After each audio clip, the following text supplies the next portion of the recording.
Hi viewers, welcome to JV global entertainment. மருதாணி நல்லா செவக்க வரணும்னு எல்லாருக்கும் ஆசையாக இருக்கும்.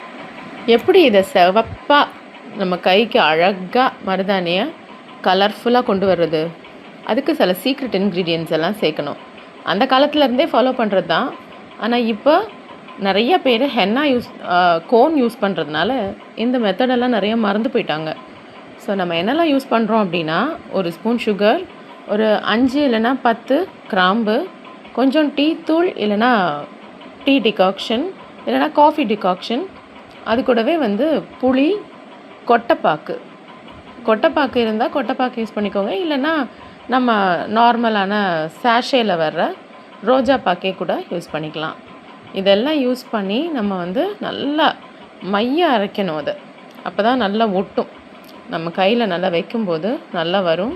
இடையில திப்பியாக இல்லாமல் நல்லா நீட்டாக அதை ஒரு ஈவனாக அரைச்சி எடுத்துக்கணும். அப்படி பேஸ்ட் மாதிரி சூப்பராக நமக்கே பார்க்க தெரியும். வழுவழுன்னு நல்லாயிருக்கும். இந்த பாருங்கள், இதில் இருக்கிற மாதிரி நல்லா வழுவழுன்னு இலையாக இல்லாமல் நல்லா அரைச்சி எடுத்துக்கணும்.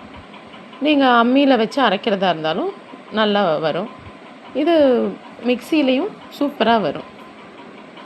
பல்ஸ் மோடில் வச்சு 2 தடவை சுற்றிட்டு அப்புறம் நீங்கள் பேட்சாக அரைக்கணும். மொத்தமாக போட்டிங்கன்னா சிக்கிட்டு நிற்கும்.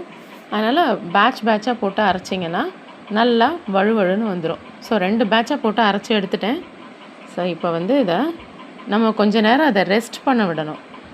உடனே வைக்கிறத விட ஒரு அரை மணி நேரம் 1 மணி நேரம் அப்புறமா நம்ம வச்சோன்னா நல்லா டார்க்காக கிடைக்கும்.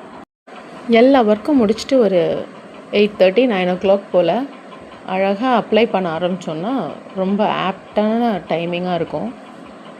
வச்சு நல்லா ஓவர் நைட் நல்லா காய விடணும். எவ்வளோ நேரம் அது காயுதோ அவ்வளவு நல்லா டார்க்காகவும் நமக்கு கிடைக்கும். இல்லை ஒரு 1 ஹவரில் நாங்கள் எடுக்கணும் அப்படின்னாலும் அதுக்கேற்ற அளவுக்கு நல்ல ஒரு ஷேட் நல்லா டார்க்காக தான் இருக்கும்.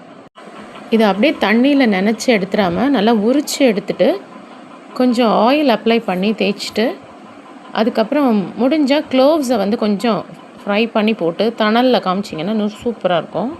மறக்காமல் லைக் பண்ணுங்கள், ஷேர் பண்ணுங்கள், சப்ஸ்கிரைப் பண்ணுங்கள்.